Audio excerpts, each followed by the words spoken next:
Salut tout le monde, c'est Ginji, on se retrouve pour le RPG ED. Je sais que, voilà, on doit faire une vidéo par jour de ça, mais je vais faire comme les années passées, c'est-à-dire que je vais essayer de tout torcher en un coup, en tout cas partiellement, c'était l'idée de base, mais j'avais écouté attentivement ce qui était proposé pour le RPG ED, et en gros, si on trouve ça un peu chiant, il y a une alternative avec des mots-clés, donc je vais vous expliquer comment ça va se passer. Je vais traiter les questions au cours de la vidéo. S'il y a des questions que j'ai déjà traitées récemment dans des vidéos, je sais qu'il y en a, ou dont je n'ai pas de réponse ou la réponse n'est pas intéressante, je vais me référer à la deuxième partie du RPG-ED.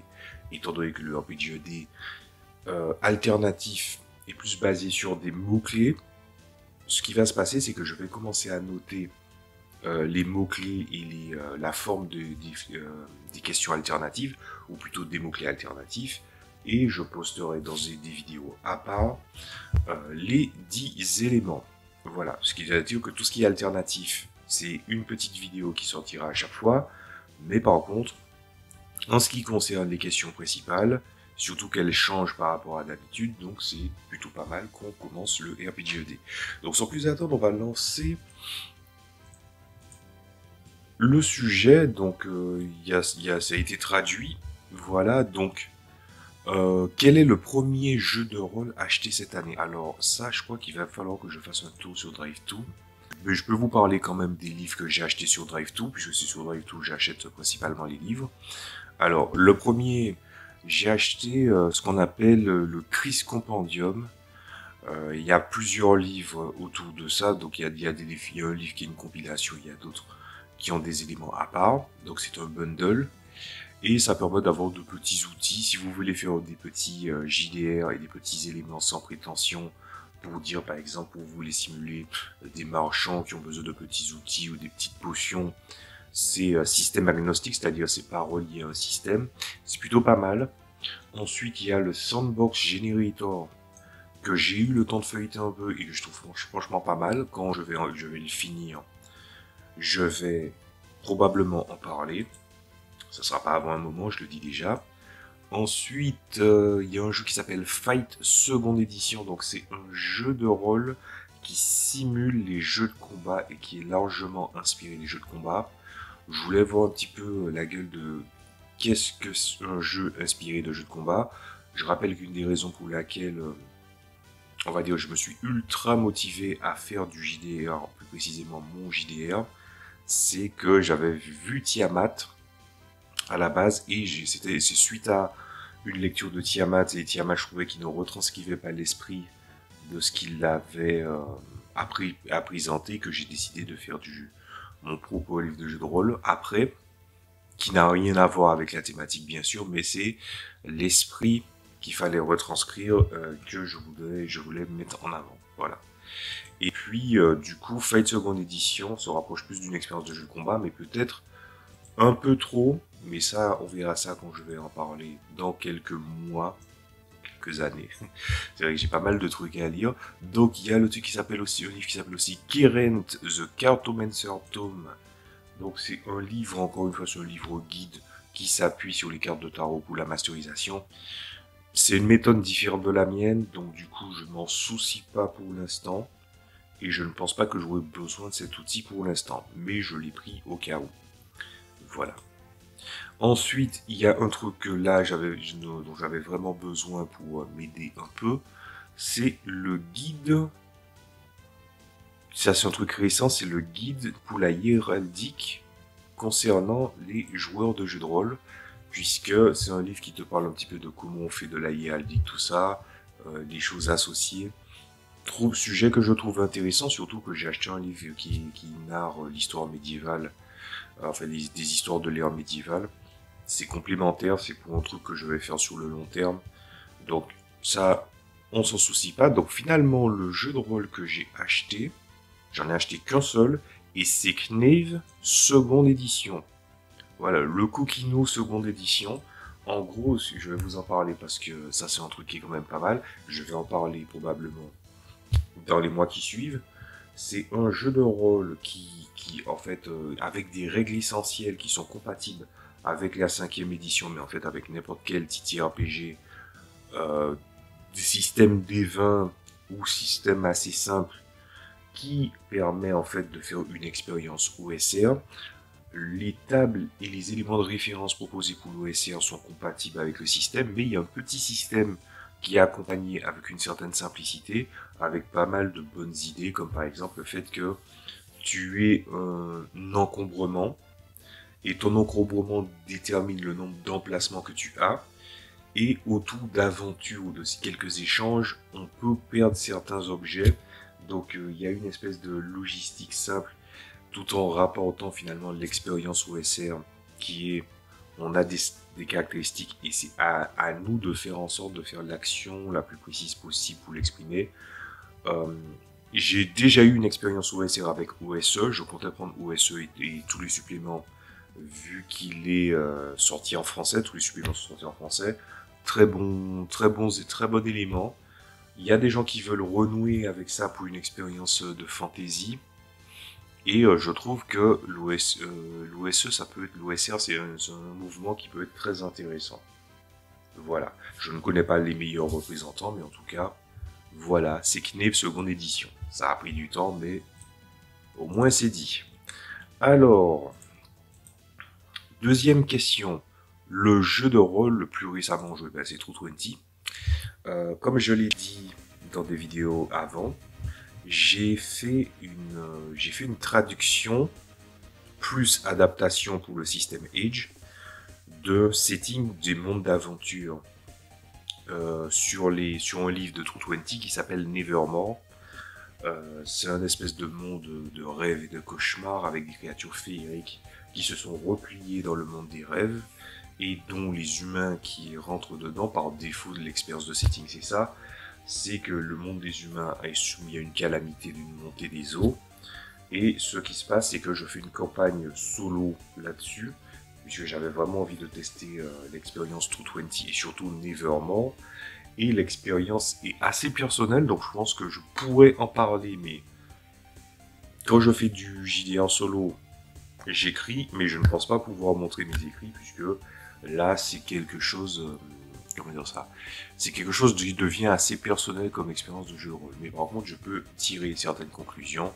C'est des choses qui viendront. Je vais arrêter de teaser. Mais quoi qu'il en soit, c'est True 20. Ensuite, le jeu de rôle joué le plus souvent. Le jeu de rôle joué le plus souvent.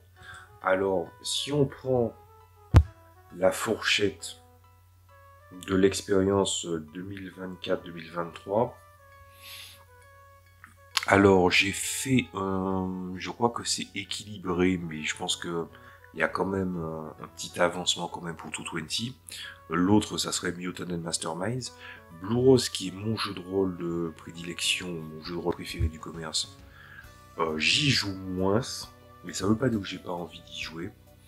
C'est juste que je vais essayer de voir si je peux faire une table ou quoi que ce soit, mais c'est pas, en tout cas, c'est pas dans mes intentions d'ouvrir une tablée pour l'instant, mais c'est bel et bien prévu. Donc on verra bien. Donc jeu de rôle le plus récent, c'est True 20 et le jeu le plus joué le plus souvent, c'est True 20 aussi. Le jeu de rôle comprenant des illustrations grandioses. Je dirais que Blue Rose c'est pas mal. Mais Blue Rose a une esthétique qui fonctionne plutôt bien. Et puis, je dirais Pathfinder 2 parce que Pathfinder 2 a une cohérence graphique tout le long. Blue Rose aussi. Mais après, je trouve que certaines illustrations de Pathfinder 2 sont moins bonnes que le 1. Certaines. Donc je dirais Blue Rose. Voilà. Ensuite, un jeu de rôle bien écrit. Un jeu de rôle bien écrit. Je vais essayer de ne pas redire les mêmes choses. Alors, ça c'est par rapport... Alors, on doit parler positivement du jeu de rôle quand même, mais je vais faire une remarque. J'ai vu un YouTuber que je suis qui est plutôt spécialisé dans je vais voir si je trouve pas son truc. C'est Cinder Block Sally. Je vous invite à voir ça, surtout si vous aimez Donjons et Dragons, puisqu'il a plutôt de bonnes idées et il présente certaines idées qui peuvent s'étendre au TTRPG en général, donc je peux vous inviter à voir. Mais je me souviens qu'il a parlé, c'est dans une vidéo que j'ai vue hier, et je crois que la vidéo date de 3-4 jours, où il dit qu'il y a des alternatives à D&D, et en fait il dit, il y a deux expériences pour faire du super-héros qui lui vient en tête. Le premier c'est Mutant and Masterminds, et si Mutant and Masterminds, on va dire, surcharge trop le jeu, à ce moment-là, de passer sur Masque nouvelle génération, même si c'est autre que nouvelle. Et je ne suis pas tout à fait d'accord avec cette lecture en matière de traitement d'informations, étant donné que Mutant and Masterminds est bien écrit. Masque est plutôt bien écrit, mais l'expérience Apocalypse, même si c'est un système, il y a quand même ce qu'il y a de singulier et l'esprit de comment c'est retranscrit. Et c'est une expérience assez dirigée et qui m'a pris presque 4 fois à pouvoir me lancer, et j'ai même pas encore fini de lire Masque alors que ça fait déjà des années que je l'ai. Donc moi je dirais un livre qui est plutôt bien écrit, c'est Mutant and Masterminds. Le livre de base, je le mets, tout en sachant que c'est le livre le moins bien écrit de toute la gamme. C'est très bizarre, mais c'est un livre qui présente des bases, qui a une façon de présenter les informations plutôt bonne. Comment créer un personnage, ça va. Il y a des archétypes qui sont bien proposés. Il donne des variantes des archétypes, et ça c'était vraiment confusionnant, donc ils l'ont viré pour les autres extensions. Mais mis à part ça, et l'illustration inégale évidemment, je dirais que ce livre-là, il est plutôt facile à comprendre. Il t'explique bien les codes du super-héros. Il y a des choses qui sont assez génériques. C'est le moins bon des livres de sa gamme, mais pourtant, il est bien écrit. Donc je dirais Mutant and Masterminds. Voilà. Et puis pour Masque, je compte à un moment relire une dernière fois, comme j'ai fait pour une quest où à chaque fois je me mets dans un mur. Évidemment. Ensuite, un jeu de rôle facile à utiliser. Un jeu de rôle facile à utiliser, j'essaie de ne pas sortir toutes mes cartes, mais je dirais que parmi les jeux de rôle que j'ai de facile à utiliser, je dirais My Little Pony, c'est ça. My Little Pony parce que en fait les caractéristiques sont soumises sous forme de dés, c'est-à-dire ah tu as la vigueur, ben vigueur c'est D6, c'est D8, et puis en fait c'est un système de difficulté. Alors j'ai découvert que c'est pas un système qui date, enfin c'est pas un système qui date de récemment, c'est un système qui date depuis plus longtemps avant. Voilà, par exemple il y a un jeu qui s'appelle Iron Claw, c'est un jeu de rôle de fantasy avec des créatures genre des furies ou des trucs comme ça, des animaux de type, on va dire, des mammifères ou des oiseaux, des trucs comme ça. Il n'y a pas d'insectes, je crois que c'est bien précisé dans le lore, il n'y a pas d'insectes. Dans le même style, il y a Traveler aussi. C'est des systèmes qui, pour représenter les variables, les scores de caractéristiques, on utilise plutôt les dés, le niveau de dés, plutôt que le score, et c'est bien plus facile à comprendre comme ça. Et My Little Pony, c'est une version beaucoup plus restreinte. Par contre, je précise, c'est le My Little Pony d'avant produit par Hasbro. Il y a un My Little Pony récent qui utilise un autre système, je ne parle pas de celui-là, je parle vraiment de celui d'avant. Il est beaucoup plus accessible, je l'ai présenté il y a quelques années de ça. Ceux qui connaissent bien l'univers de My Little Pony, ben, ils seront très familiers avec les choses, et puis surtout, j'ai l'impression par rapport à ce qu'on voit dans la série et ce qui est présenté, ça va. Tout en sachant que moi je me suis arrêté à la 3e saison, parce que oui, déjà c'est une expérience pour des jeunes ou des trucs comme ça, je suis pas spécialement un brownie. C'est plutôt que j'ai trouvé la série sympa, mais à la 3e saison je peux plus. Après il y a des gens qui disent oui mais c'est parce que l'auteur qui est derrière, en fait elle a eu des désaccords, donc du coup elle est partie. Et les gens disent qu'il y a une différence de changement au niveau des aventures. Et que bon, d'autres gens trouvent que tout est génial, d'autres disent que non. Voilà. Je dis ça parce que je connais autant d'informations parce que au niveau des illustrations, il y a beaucoup de gens que je suis qui font des illustrations autour de ça. Et ils parlent assez de ça, donc du coup, je connais certains trucs. Après, si ce système-là vous plaît, c'est-à-dire le fait que vous utilisez des scores qui sont plus basés sur des jets, sur des dés en particulier, plus que sur des scores ancrés, ben à ce moment-là, je pense que je peux vous conseiller évidemment Ryotama, qui selon moi est simple aussi à comprendre. Si vous voulez, surtout si vous êtes dans le contemplatif, expérience JRPG, et beaucoup dans le descriptif, et dans les émotions, je pense que Ryotama fonctionne très très bien avec ça. Ensuite, si vous voulez de l'expérience, on va dire un peu vintage, mais pourtant assez complet, sur Drive2, il y a Iron Claw, mais c'est en anglais. C'est que beaucoup de jeux dont je parle, je devrais spécifier si c'est en français, si c'est en anglais. Mais d'ailleurs, on va rattraper. Hein. Alors, Blue Rose, c'est en anglais. Mutant and Masterminds, c'est en anglais et en français édité chez Black Book. Il n'y a pas tous les livres qui sont sortis, mais je pense qu'à un moment ça viendra. Par exemple, je faisais énormément de remarques par rapport à la gamme de RuneQuest, et RuneQuest est en train de sortir les autres éléments de la gamme, avant tout Dog et ça. Et puis, Mutant and Masterminds, c'est, je viens d'en parler, True 20, c'est en anglais. Voilà.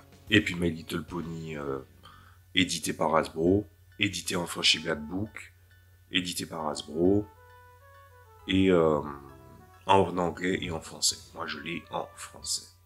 Voilà, voilà, voilà. Alors, un jeu de rôle bien organisé. Ben, je pense que je vais devoir refaire... Alors, je dirais... Je vais faire un joker, je vais dire... Tous les jeux que fait Green Ronin. Le système de distribution d'informations est génial. On t'explique les bases du jeu, on t'explique chaque variable qui t'aide à créer un personnage, étape par étape, par étape, par étape, par étape. Un autre espace, partie masterisation, un espace déroulé, ensuite les éléments qui sont les adversaires, ensuite éléments optionnels s'il y en a, ou certains trucs mis à disposition pour pouvoir essayer, puis scénario. J'aime bien. Ils ont essayé par exemple de faire Blue Rose pour la 5e édition. La qualité du livre a énormément baissé, pas au niveau graphique, mais dans la distribution d'informations. Ce qui montre que Donjons et Dragons, au niveau de la manière dont ils distribuent l'information, j'ai un véritable problème avec. Je vais dire, je n'aime pas. Voilà. Ensuite, bon par contre là j'ai commencé à parler de beaucoup de jeux. Si ça commence à revenir sur les mêmes trucs, je vais faire un joker, évidemment. Enfin, plutôt, je vais passer sur un mot-clé. Un accessoire de JDR apprécié. Voilà. J'ai eu du mal. Moi, quand je tirais avec les cartes, à la base, c'était du 54 cartes. Puis, le magasin du jeu de société à la capitale dans mon pays, Martinique, a commencé à vendre des cartes de tarot et des variantes. J'ai un comme ça, d'ailleurs je pense que mon but à la terme, ça sera de collectionner des différents sets de cartes de tarot. Ça sera, au lieu de collectionner des sneakers, c'est ce que je vais collectionner. Des chaussures, des trucs comme ça. Et du coup, je me suis très bien familiarisé avec ça. J'ai pris celui-là parce que c'est le plus familier, c'est celui que la plupart des gens connaissent. Et comme j'avais un autre set qui était plutôt graphique, je me suis dit non, je vais prendre le modèle de base, ça me va très bien. Et je l'utilise encore, je l'utilise pour mes tables de jeu de rôle. Il y a un petit aide pour pouvoir jouer Blue Rose et certains événements avec ça, mais qui est trop léger bien sûr. Mais avec mes méthodes, quand je masterise, j'ai ça comme garde-fou. Ça se passe très très bien. Voilà. Ensuite, un accessoire de JDR que j'aimerais qu'il existe. Non. Vous savez quoi? Je vais prendre un élément qui est issu du truc alternatif de, du RPGED. Parce qu'en fait, toutes les idées d'accessoires que j'ai en tête tournent les joueurs et les meneurs de jeu à l'assistanat. Et même si le but de nos jours, c'est de faire des expériences beaucoup plus légères ou beaucoup plus précises, je trouve qu'on perd beaucoup parce que sur une masse d'éléments, pouvoir piocher ce qu'on veut, c'est bien, mais quand il n'y a pas grand chose et que en plus tu vas faire des choses ultra spécialisées, la marge n'est pas forcément grande. Donc du coup, on y va. Un jeu de rôle que tu aimerais voir à la télévision. Alors ça, je comprends pas la question. C'est genre une adaptation d'une série ou un actual play. Parce que bon, les actual play, évidemment, j'en ai regardé sur ma télé, donc je pense pas que ce soit ça. Un jeu de rôle qui maîtrise. J'ai envie de dire, pour combler les rêves de tout le monde, et parce que je sais qu'il y a suffisamment de support, je dirais le monde des ténèbres. Je suis pas fan du monde des ténèbres, mais je pense que le monde des ténèbres, il y a suffisamment de garde-fous pour que les gens puissent faire quelque chose avec une adaptation en série télé, et que il y ait suffisamment de diversité chez les vampires pour que ce soit, et dans les espèces pour que ce soit intéressant. Donc je dirais Vampire la Mascarade, ou l'univers du monde des ténèbres, à vous de voir. Après, on sait très bien, et on l'a vu avec The Witcher, le problème n'est pas est-ce qu'ils respectent ou pas le matériau d'origine, c'est que les gens, ils ont des idées, ils ont des politiques derrière, et ils veulent déconstruire un truc qu'ils aiment bien, attirer l'attention des gens alors qu'ils ne sont pas le public désigné, et c'est pas le public, c'est pas des gens qui connaissent l'univers, qui adaptent, ce sont des gens avec des considérations politiques tout et de travail et mercantile qui font le truc. Donc moi je voudrais bien voir un truc du monde des ténèbres adapté par des passionnés. Je suis sûr qu'il y a des bons passionnés, que ce soit des acteurs ou des réalisateurs qui connaissent le monde des ténèbres. Voilà. Ça a pris du temps, mais j'ai répondu. Un jeu de rôle avec de bons scénarios pour des séances uniques.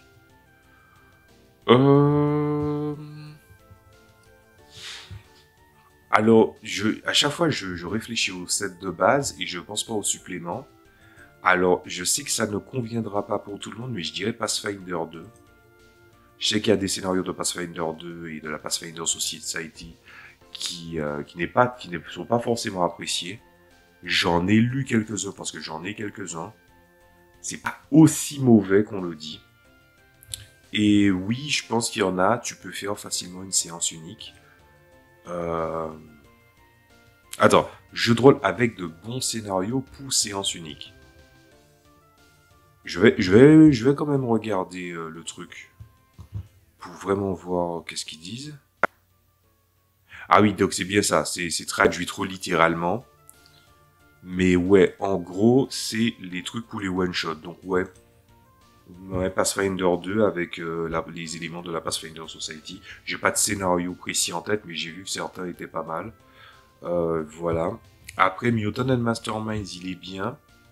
Et je crois qu'on va le mettre dans la seconde question, dans la question qui va suivre, puisque c'est jeu de rôle avec de bonnes campagnes. Alors là, c'est un peu différent. Alors, au niveau campagne, il y a un livre de campagne pour Mutant and Mastermind, mais je l'ai pas, donc je connais pas. Il n'y a pas de campagne spécifique pour Blue Rose, il y a un amoncellement de scénarios, donc il s'est viré. Je pense à tous les jeux que j'ai, évidemment. Pathfinder, il n'y a pas de grosse campagne à proprement parler, excepté Kingmaker en ce moment, je crois. Kingmaker, je suis en train de le faire en CRPG en ce moment. Et j'ai écouté une série de podcasts là-dessus, je suis à la moitié. Non. C'est un peu compliqué, hein. Attendez. Quel jeu de rôle? Je dirais Warhammer première édition, la campagne impériale. Hein. C'est une base très solide. Après, ça fait un peu vieux. Donc on va dire, ça va, ça va. Mais je crois qu'il y a eu une adaptation de la campagne impériale. Je me souviens plus, mais il faudrait, c'est une information à confirmer, mais je crois qu'il y a une adaptation de la campagne impériale qui a été faite pour Warhammer D6, je crois. Un Warhammer récent. C'est à vérifier. Hein. Voilà. Un environnement de jeu évocateur. Un environnement de jeu évocateur. Un environnement de jeu évocateur, honnêtement, un environnement de jeu évocateur, je dirais que ça ressemble un peu à ma salle idéale. Si je devais inventer une salle pour pouvoir faire du jeu de rôle, ça serait une salle avec un énorme design où c'est un endroit d'une salle, d'un endroit où j'habiterais possiblement, qui ressemble énormément à une bibliothèque, qui a un peu cette espèce de, justement, de côté évocateur, où tu sens que quand tu vas là, déjà niveau isolation sonore, on est bon. C'est-à-dire qu'on n'entend pas trop de bruit externe, tout ça, et qu'il y a suffisamment d'isolation pour que les bruits extérieurs ne soient pas trop gênants. Des grandes bibliothèques, plusieurs tables avec des fauteuils à côté de certaines à côté de certaines bibliothèques, histoire de s'asseoir. Tu prends aussi une table. Alors on va faire un truc très arthurien, on va prendre une table ronde. Comme ça, comme dirait Arthur, personne n'aura l'impression d'avoir été mis de côté.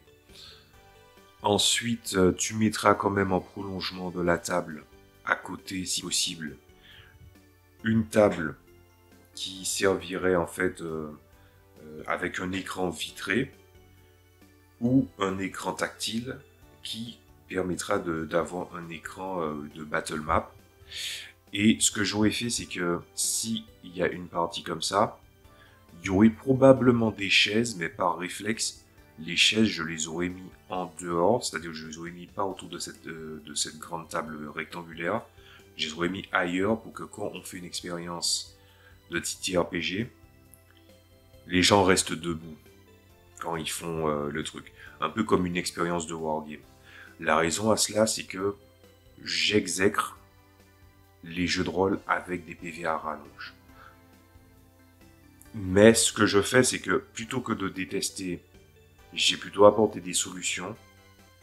Et par exemple, j'imagine par exemple le bestiaire monstrueux et grand d'un Donjons et Dragons de Pathfinder première édition.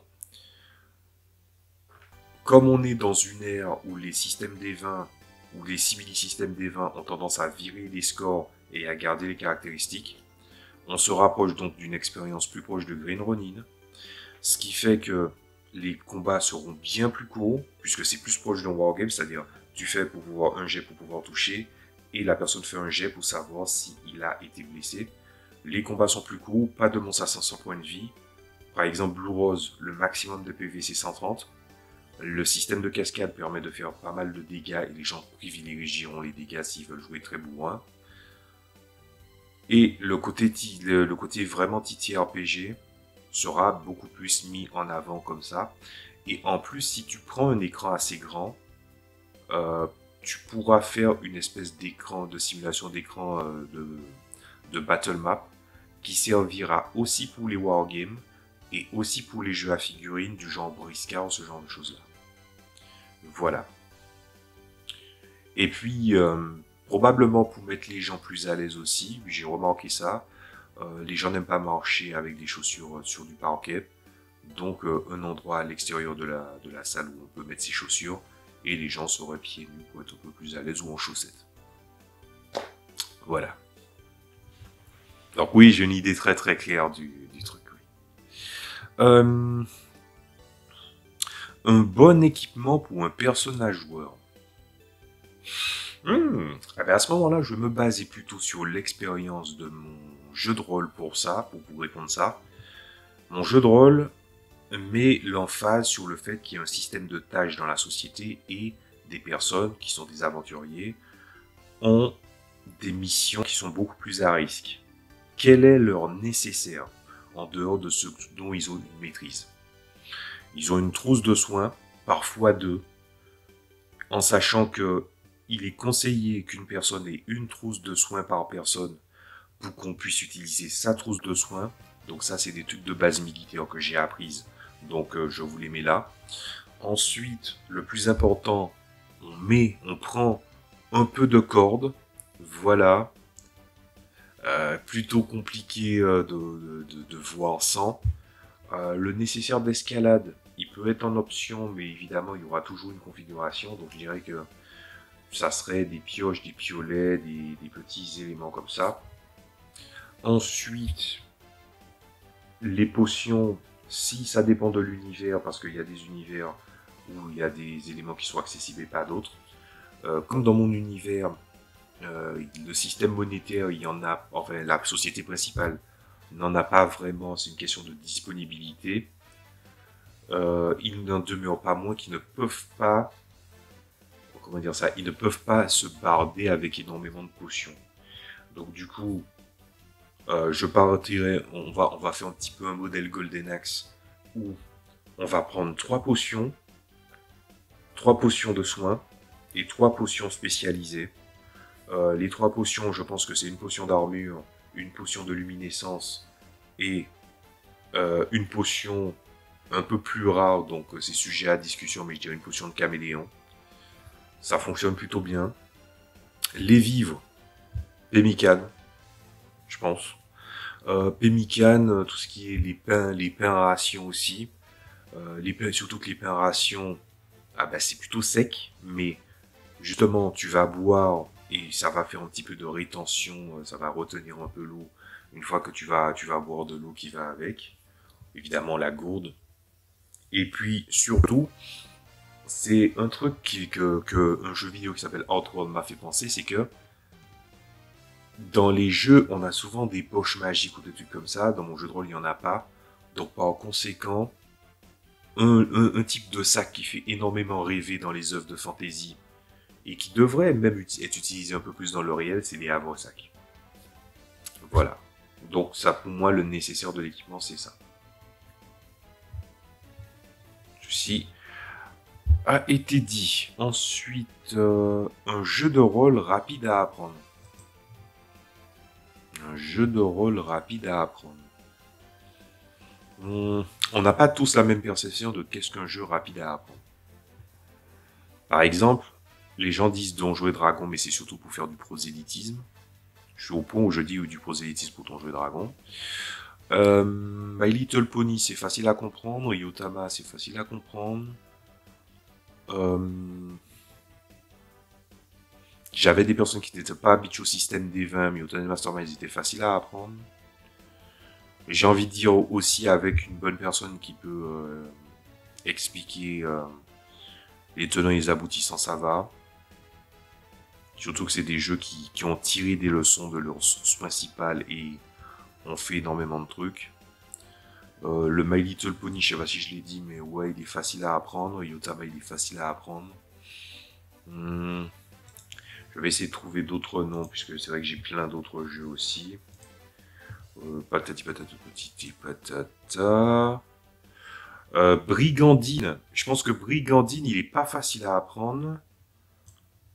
Il est pas difficile, mais il est pas facile non plus. On est au-dessus de facile, c'est-à-dire intermédiaire. Ce système-là, je l'ai pas exploré. Celui-là aussi, mais il est vieux. C'est Empire Galactique. C'est un truc très très simple. Ceux qui connaissent un peu l'expérience des livres dont vous êtes le héros, c'est pas similaire, enfin, c'est similaire, mais c'est pas exactement ça. Mais je trouve qu'il me fait beaucoup penser au livre dont vous êtes le héros. Ensuite, Fabula Ultima. Est-ce que je le compterais comme... Non, je dirais que c'est comme Brigandine. Hein. Le W System de luxe. Le W System de luxe, j'ai vu des gens me dire qu'il est crunchy. Il est facile à apprendre. C'est la création de personnages qui est épuisante. Voilà. Je regarde quand même les autres. Fallout, faut que je vois. Après, il paraît que Morphidius, système des 20, c'est pas mal. Enfin, 2D20, c'est pas mal. Hero Kids aussi, évidemment. Hero Kids, très facile à comprendre. Alors, Hero Kids, on peut revenir dessus. Hero Kids, très facile à apprendre. Un ensemble de classes variées avec une expérience spécifique plutôt bonne, c'est-à-dire que tu connais les spécificités de chaque personnage. Chaque personnage a des classes différentes, mais chaque classe est facile à apprendre. C'est énorme. Y a des gens qui, des fois, qui mettent Tranchant et Dracon dans la liste aussi. Donc, moi, je vais faire confiance en la bonne foi des gens pour une fois et je vais le mettre. Le premier Vampire aussi, je trouve qu'il est facile à comprendre.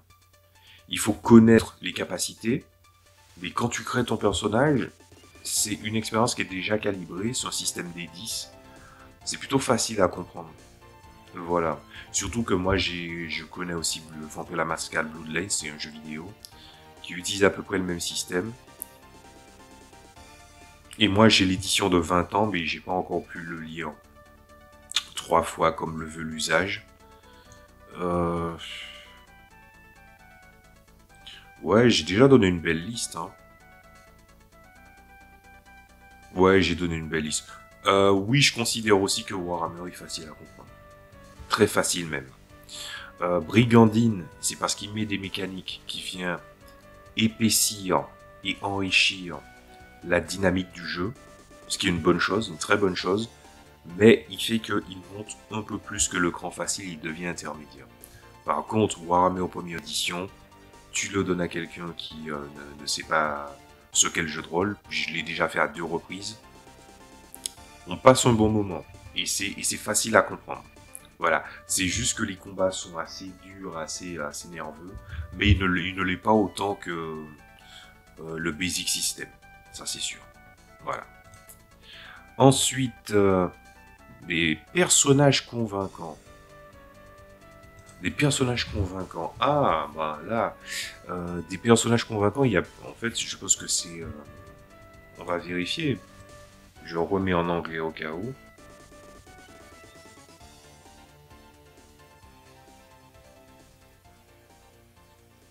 Attendez.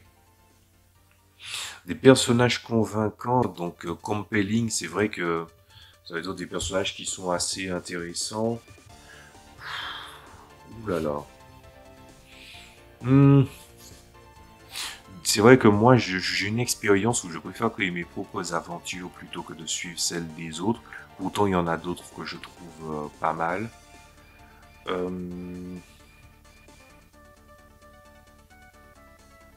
Alors là, c'est pas basé sur ce qu'on dit dans le livre, puisque j'ai parlé de Nevermore, du livre des mondes d'aventure. Je compte faire un remake de mon avis sur les mondes d'aventure, plus précisément sur Nevermore, parce que ce que j'ai dit avant, il y a des choses qui étaient imprécises ou inexactes, donc je vais revenir dessus. Mais je trouve que parmi les personnages intrigants, c'est dans Nevermore, c'est le dieu des fées qu'on appelle Faealig, qui est une personne qui a servi à d'autres, enfin aux créatures féeriques, à quitter le monde qu'on appelle maintenant le monde des humains, pour rejoindre Nevermore, qui est le monde des rêves, qui a dû en fait essayer de lutter contre l'influence néfaste des personnes maléfiques, et qui a aussi perdu son fils. Et ensuite, il y a une grande influence qu'il a sur la balance du monde de Nevermore, que ce soit la cour des rêves ou la cour des cauchemars. Mais le truc, c'est que il y a de la... Comment dire ça? Il y a le fait qu'il y a une inondation qui est due à ce qui arrive dans le monde des humains. Et c'est un truc que j'ai expliqué, enfin c'est un truc que j'ai fait dans ma campagne solo. C'est que j'ai essayé de faire le lien entre est-ce que le deuil de Faealig et le fait que les humains sont dans un monde qui est en train de mourir, est-ce que ce n'est pas sa tristesse au fur et à mesure des siècles et des nombreux événements de ceux que... Je crois que c'est Lilith qui a corrompu C'est Nixia, c'est ça qui a corrompu Nixia pour ensuite créer les deux cours. Et maintenant que les deux cours sont divisés, est-ce que c'est pas son chagrin, un peu comme le chaos d'Ogresse, qui a fini par engloutir le monde? C'est ma théorie là-dessus. Et je trouve que l'idée, puisque le personnage que je joue, Mortis, c'est un personnage qui a été, en gros, dans le monde de Neverland, un personnage qui peut être convoqué par un seigneur des rêves, à trouver un portail qui le transfère physiquement dans le monde des rêves, ou dormir et par un rêve apparaître à Nevermore. Lui, il a disparu, enfin, il a été transporté dans un portail alors qu'il était sur le point de mourir dans une crevasse. Il a été subjugué, c'est-à-dire qu'il a normalement eu un temps d'autorité qu'on pourrait appeler de l'équivalent de 7 jours, tout en sachant que la mesure du temps est un peu différente. Sauf que lui, il a été subjugué pendant 10 ans par une seigneuresse de rêve de la cour du cauchemar. Il a perdu la mémoire, il venait à peu près de la retrouver et il a découvert que son monde n'existe plus, c'est-à-dire que dans la campagne que j'ai faite, le monde des humains n'existe plus. La plupart des humains qui ont survécu sont des gens qui avaient déjà un contact avec le monde des rêves, ont soit trouvé des portails, soit ont été convoqués, ou en fait, au moment où ils étaient en train de se noyer, comme ils étaient dans une phase intermédiaire où leur conscience commençait à se perdre, ça les a carrément catapultés dans Nevermore. Et le but actuel du personnage, c'était de voyager pour essayer de se former à faire évoluer ses pouvoirs pour devenir un seigneur de rêve, c'est-à-dire quelqu'un qui a un domaine de psyché, un domaine de rêve, c'est-à-dire un petit royaume qui le représente lui. Il a le potentiel. Le problème, c'est que là, après certains événements, il a l'impression non seulement que Faya League était noyé par le chagrin et que c'est à cause de lui que le niveau des eaux a monté dans le monde des humains, et maintenant que le monde des humains, même si mon personnage n'a pas vraiment d'attache autre que les gens avec qui il était et qui sont malheureusement morts, il se pose la question, est-ce que Faya League n'est pas en train de mourir vu la forme que prend chaque domaine de rêve qui commence à en fait se changer, il y a un espace qui se dilate. Et du coup c'est là où on est mon personnage dans la campagne. Donc ouais, le concept d'un personnage qui est censé être une autorité très puissante et que son chagrin finit par influer le monde, mais que tu sens qu'il y a des perturbations autres, je trouve que c'est quelque chose qui était très attirant. Voilà. J'avais d'autres exemples, mais j'avais pas envie de les donner. Bien, ensuite, patati patata.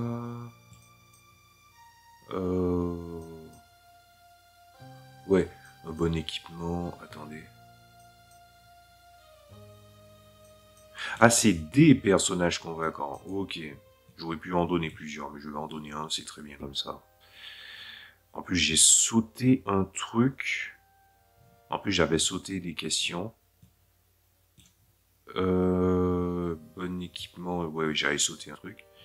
Un jeu de rôle appris d'apprendre, je l'ai dit, une communauté JDR attrayante. Alors, alors le but c'est quand même de donner un petit peu de positivisme dans ce monde où c'est vraiment à chier, mais je dirais que malheureusement, c'est sociétal. Les communautés de jeux de rôle ont tendance à faire du prosélytisme. Ceux de Donjons et Dragons, non seulement ils sont les plus connus, mais on a un large spectre de véhémence envers certains autres jeux, dont, j'en ai déjà parlé, certains prétendent qu'ils veulent jouer autre chose que du Donjons et Dragons, mais finissent fatalement par refaire du Donjons et Dragons. Ces gens-là sont insupportables. Je me permets de m'en donner mon avis là-dessus. Je sais que c'est pas positif, mais je le donne quand même. Après, j'étais dans un serveur Discord qui avait vraiment une vraie affection pour le système Apocalypse.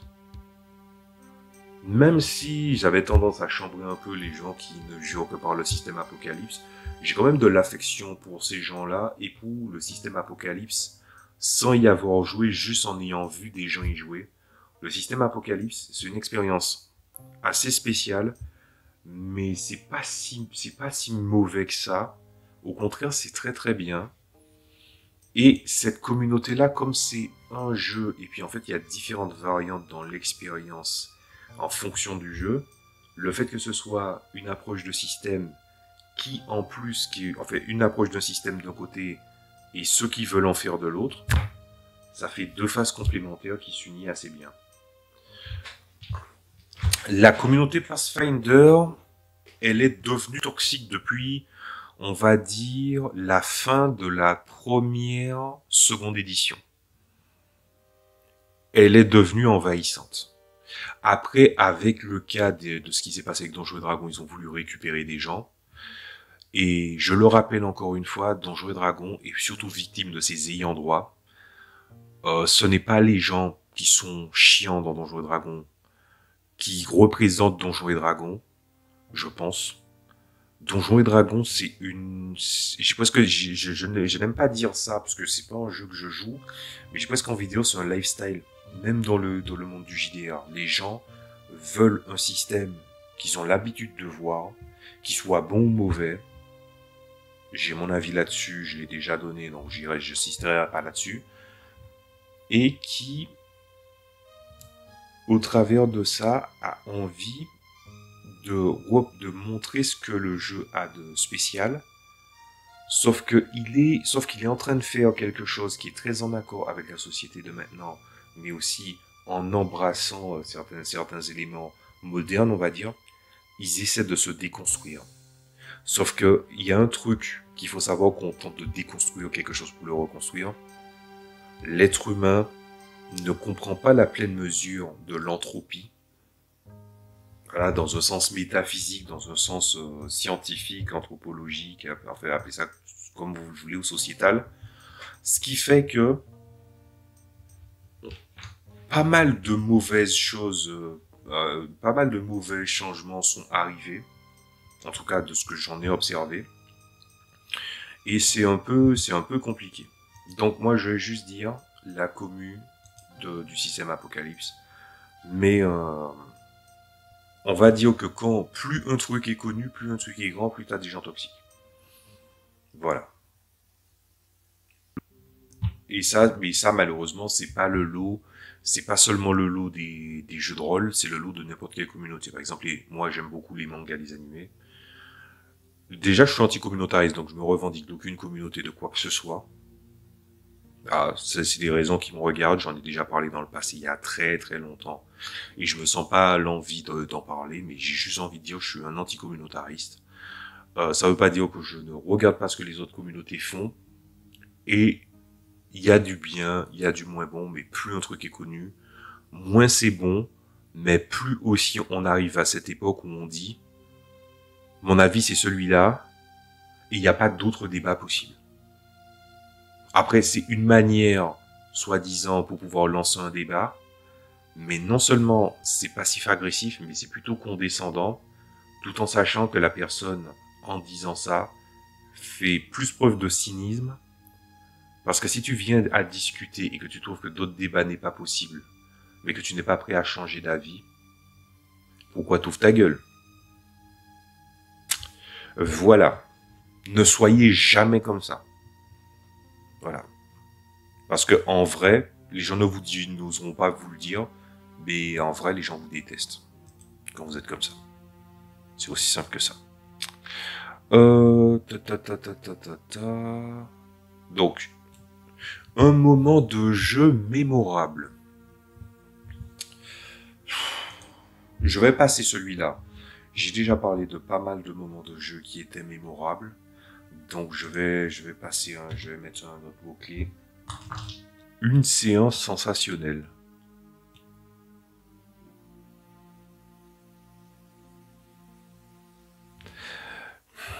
Une séance sensationnelle. Alors une séance sensationnelle, c'était autour de mon jeu de rôle, où en fait, l'intégralité de la table, des joueurs j'entends, ils ont fait que des succès critiques. Tout le long. Il n'y a pas eu un succès de quoi que ce soit. C'était un peu rageant, mais c'était marrant. Parce que les gens n'ont pas forcément les mêmes performances, les mêmes idées. Il y a des façons de mettre en application les caractéristiques. Il y a des éléments à faire. Il y a des personnes qui brillent moins parce qu'ils se sont trop spécialisés dans une direction, alors qu'en fait, les autres ont des fois des observations thématiques et différentes perspectives d'évolution. Et le fait de réussir tout le temps, c'était quand même pas mal. Après, on pourrait se poser la question, oui, mais attends, et s'ils ont tout le temps fait des critiques, est-ce qu'ils ont triché ou quoi que ce soit? La réponse est non, puisque c'est la majorité des dés qui ont été utilisés, c'était les miens. Il y avait une personne qui avait son set de dés, c'est tout. D'ailleurs, je crois que c'est 2 séances après que les autres ont commencé à avoir leur propre set de dés. D'abord un de mes joueurs, puis ensuite les autres ont suivi. Et je trouve que c'était une séance qui était assez mémorable. Il y en a d'autres, mais c'est celle-là qui me vient le plus en tête. Des fois, on se pose la question de pourquoi les gens trichent. C'est une question qui m'énerve, parce que si tout le monde a décidé de jouer dans les règles et d'avoir accepté le bon comme le mauvais, mais au final ça finit par construire l'histoire, l'idée de quelqu'un qui considère qu'il est au-dessus et que finalement il chie à la gueule de tout le monde, ça ne me convient pas. Mais on comprend l'idée du succès critique et à quel point c'est extraordinaire. Mais des années plus tard, ce qui s'est passé, c'est que j'ai commencé à me dire, les succès critiques, ça devrait être quelque chose de plus difficilement accessible. Et il y a même des jeux qui n'ont pas de succès critique et qui ont réussi à faire du grandiose. Et ça m'a posé la question, comment faire du grandiose autrement qu'en utilisant les succès critiques. Et c'est là où j'ai compris que mes systèmes de jeu allaient s'améliorer en ayant ces réflexions. Et le résultat final, puisque là je suis en train de figer le système de résolution est déjà figé depuis quelques temps, et je viens d'apporter la touche finale pour pouvoir équilibrer toute l'intention de mon système de jeu, puisque système de jeu et système de résolution, c'est pas pareil. Petit rappel, si vous découvrez le jeu de rôle, le système de jeu, c'est l'ensemble des mécaniques qui va donner l'identité au jeu, c'est-à-dire quelle est l'intention de l'auteur vis-à-vis de l'expérience qu'il a envie de retransmettre, et si cette expérience, par exemple, elle peut ou pas être liée à l'univers. Par exemple, il y a un jeu The Witcher, il y a un jeu Fallout, il y a un jeu Star Trek qui utilise un système 2D20. C'est le même système, il y a 2-3 variantes, mais pourtant, il joue à des univers radicalement différents. Donc, est-ce que le système de résolution d'Orphidius est un système de jeu? Non, c'est un système de résolution. Tu lances des dés et ça te permet de résoudre les choses. Et avec ça, j'ai lissé mon système de jeu et mon système de résolution avec un rapport d'équilibre entre le seuil de réussite et la magnitude de la réussite, tout en donnant des, on va dire, différentes catégories de, on va dire, en anglais, on dirait des conclusions, des résolutions, mais pas résolutions. Au GD, c'est comment l'événement va finir par ressortir dans le récit. Et du coup, j'ai mis l'emphase là-dessus. Voilà. Et ensuite, on dit une aventure incroyable.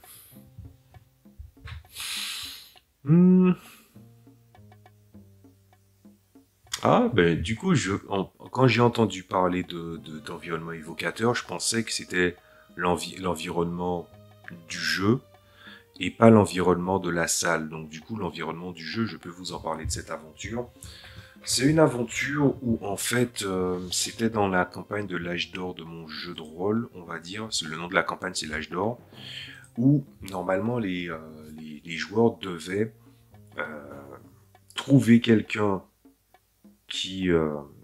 comment dire ça? Ils devaient trouver quelqu'un qui avait chopé un politicien. Cette personne lui-même était dans une période de probation où il considérait qu'il avait... comment dire ça, il avait commis certains crimes dont il s'est avéré que les motivations qui l'ont amené à faire ça, il s'était trompé de cible, et donc il a fait un vœu pour essayer de retrouver ça. Il avait attrapé un noble, ou plutôt à la fois un noble mais un membre du conseil de l'Alliance de la faction principale de mon jeu assez facilement. Il l'a saisi, mais il ne pouvait pas aller dans des territoires de l'Alliance. Donc il s'est mis à porter dans une intersection qui est très connue pour pouvoir remettre le politicien et ensuite s'enfuir. Sur le chemin, c'était la première fois que les joueurs empruntaient la sortie pour quitter la capitale mondiale, puisque l'essentiel des intrigues se passait là au début. Et ce qui s'est passé, c'est que c'est la première fois qu'ils empruntaient le chemin par le sud. Ils ont pu voir que, à la différence des grandes capitales dans un monde de fantasy futuriste, au lieu d'avoir des éléments qui sont très modernes, tout ça, c'est resté très minimaliste. Avait un côté très rural, c'est-à-dire tu avais la capitale encerclée par des murs, des batteries, de tourelles anticontinentales, pour pouvoir prévenir des attaques de vaisseaux. Et en fait, en bas, tu as des gens, ils ont des petites maisons coquettes, avec un mélange de modernité et de tradition, mais qui ne va vraiment pas dans le postmoderne ni même dans le futuriste. Ils s'occupent de différents animaux et en fait ils ont longé un chemin. Et ils sont allés dans un petit village où ils ont dû faire le stock de pas mal de choses. Et en sortant, ils ont vu qu'il y avait un gars qui ne faisait pas, ce territoire-là ne fait pas partie de l'Alliance, mais qui fait partie à peu près de la région. Et ce qui s'est passé, c'est que cette petite ville indépendante, ce petit village indépendant, ce village fermier, il y avait un groupe de personnes qui voulaient mettre en avant leur protection. Et ce qui s'est passé, c'est que un des gars s'est montré assez agressif avec une des éleveuses, au point de vouloir lever la main sur elle. Sauf que dans cette région, il y a des gallinacés plutôt grands, des gens diraient par raccourci des chocobos. Ils ne ressemblent pas à des chocobos, mais je veux dire, dans les fictions de fantasy, il y a beaucoup de trucs qui ressemblent à des chocobos. La bête, avant même que les joueurs n'aient bougé ou fait quoi que ce soit, la bête a donné un coup de pied, il a broyé la cage thoracique du mec. Les autres gars qui étaient là pour la défense pour couvrir cette espèce de, on va dire, de ce mec en costume de pingouin, ils se sont fait éclater par la bête. La bête a montré une certaine forme de compassion envers son éleveuse, en essayant de la rassurer.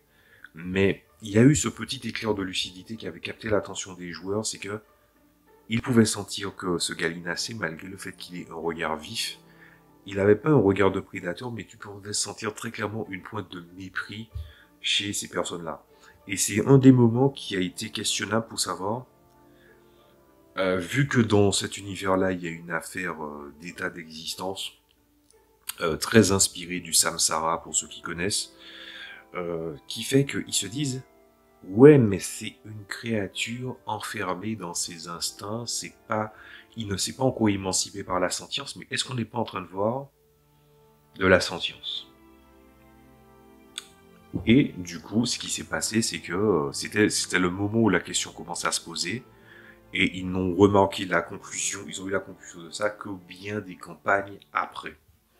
Voilà, mais n'empêche que c'était un petit endroit sympa, c'était un endroit où il y a une grande route, c'est séparé en deux, un côté il y a les éleveurs, d'un autre côté il y a les habitations, il y a une petite taverne avec un étage et une petite échoppe à côté, voilà, dans un style médiéval plutôt sympa, où les protections, la toiture, ce n'était pas de la paille, mais plutôt des écorces de bois qui poussaient dans le coin, ou plutôt dans la région un peu plus au sud, qui en fait était un très très bon isolant parce que il éponge une bonne partie de l'eau et le draine pour pouvoir se renforcer. Et en gros, l'écorce, même après avoir été séparée de l'arbre, il se densifie et crée encore des fibres et s'épaissit petit à petit. Ce qui fait qu'il faut une structure lourde pour pouvoir gérer ça. Et puis un peu plus loin sur le sentier, il faut continuer, il faut descendre, et puis il y a une intersection. Il y a une petite montée, j'exagère. C'est une espèce de grosse montée avec une espèce de gros mur entre la forêt et la vallée qui mène à une statue d'un soldat inconnu, mais c'est pas là où ils sont allés. Il y a une espèce de grand chemin, une espèce d'endroit disposé. C'est un peu suggéré que c'était un cratère qui était de météore qui était là avant, et la verdure au travers des millénaires a ressourcé tout ça. Et en fait, il y avait le chemin qui menait vers la région du sud, et à l'intersection, c'est là où se trouvait le gars. Et ce qui s'est passé, c'est que c'était plutôt un endroit safe pour pouvoir aller là-bas, sauf que le voyage à pied les avait un peu fatigués. Il y avait le gars, il était attaché, et puis ils allaient se reposer. Et à un moment, au moment où ils vont se reposer, là ils commencent à être dans la période, dans l'endroit un petit peu plus vers le, comment dire ça, vers l'est, ou plutôt vers l'ouest, où il y a une petite partie herbeuse à côté de la forêt, donc ils ont décidé de rester dans la petite portion de la forêt à peine visible pour pouvoir essayer de manger. Ils voient une chèvre. La chèvre commence à hurler et à ce moment-là, il commence à avoir des scarabées, mais des scarabées un peu vilains. Alors on les appelle des scarabées de feu, mais en gros c'est pas comme des scarabées solaires, c'est ces espèces de scarabées un peu agressifs qui ont une forme rectangulaire arrondie, avec une petite tête, mais ils ont des grosses mandibules, des yeux couleur flamme, et comment dire ça, une chitine qui est brune, orangée, et qui peut cracher du feu en plus de ça. Ils les ont vaincus, ils étaient 3 au premier. Puis à un moment, la chèvre ressent encore la présence de ces bêtes-là. Il y a un autre groupe qui est arrivé bien du temps après. Et en fait, pendant toute cette période-là où ils s'affrontent, c'est arrivé à 4 reprises que, pendant qu'ils étaient dans cette espèce de vallée herbeuse derrière, à l'ouest de la forêt, de l'autre côté de l'intersection, à l'ouest, que pendant qu'ils étaient en train de contempler cet endroit-là et qu'ils voulaient faire le maximum pour se reposer, pour poser un tour de garde, à chaque fois, ils se faisaient attaquer. Et ça affolait ça affolait tout le temps, en fait, le noble qui était bâillonné. Et c'était à mourir de rire, c'est resté comme ça s'est enchaîné. Et le moment où ça s'est un peu calmé, c'est quand ils se sont dit non mais on va jamais pouvoir se reposer là. Ils ont décidé de bouger. Le reste des scarabées est venu et il y a une catégorie, il y a un type de mouflon qui habite dans le coin qu'on appelle les mouflons légionnaires. Ils sont descendus de la grande pente. Alors l'autre, le chef, l'alpha, il a fait une entrée saisissante où il a sauté de très haut et il est descendu sabot plein sur un des scarabées qu'il a fait exploser. Et du coup, ils ont fait une espèce de rangée où ils avaient bouché le chemin. Les scarabées venaient par le sud. Eux, ils se sont mis à l'intersection. Et les scarabées s'avançaient et essayaient de cracher du feu. Les mouflons faisaient une espèce de saute-mouton où la dernière rangée sautait et chargeait pour attaquer le groupe de scarabées de feu. Et ainsi de suite, et ainsi de suite. Et ils ont joué les rouleaux compresseurs comme ça. Il n'y avait aucune raison pour laquelle cet animal-là, le chef, ait décidé d'aider les autres. Est-ce qu'il y avait quelque chose à en comprendre là aussi? Les joueurs ne l'avaient pas tout à fait compris. Ben, vous voyez cet endroit-là, cette espèce de vallée-là, ils ont pu en profiter qu'au moment où, après énormément d'aventures, de choses comme ça, les gens, ils ont dit, eh, vous savez quoi, on en a rien à foutre, on va faire un pique-nique. Et la session de jeu, c'était ça. Des fois, c'est pas juste la bagarre. Quand je dis que dans l'ADN de ce que j'aime l'action, j'aime l'aventure, j'aime le combat, j'aime le roleplay, j'aime le romantique, j'aime la romance et pas mal d'autres choses. Je parle de ça. Je parle de ces moments-là où, en fait, les mecs, ils ont vu un endroit, ils ont pas pu en profiter, ils ont pas pu se reposer, ils sont remontés, ils étaient exténués, ils étaient énervés. Et c'est 1 an et demi après, les gars disent, bon les gens, on est assez nombreux, on veut aller à un endroit on veut pique-niquer, on veut le barbecue, on veut aller chasser, on veut aller profiter de ça. Et et du coup, ils ont pu profiter très clairement de la vallée. Ils ont vu des scarabées, mais des scarabées de feu. Il y en avait plus tellement avant. Ils en ont même tué un. Et puis après, ils l'ont bouffé et ils se sont dit, ah mais putain, mais c'est trop bon ce truc. S'ils avaient su. Et puis après, ils sont partis en mode Monster Hunter. Ils ont dépecé la bête. Ils ont découvert les propriétés de la chitine. Certains étaient alchimistes. Ils ont commencé à comprendre certaines choses. D'autres ont trouvé que les mandibules pouvaient faire des cimetières parfaits. Et donc, ils ont essayé d'exploiter certaines choses. Je crois qu'ils ont gardé, ils n'ont pas utilisé. Et c'est surtout les yeux qui avaient des propriétés assez spéciales.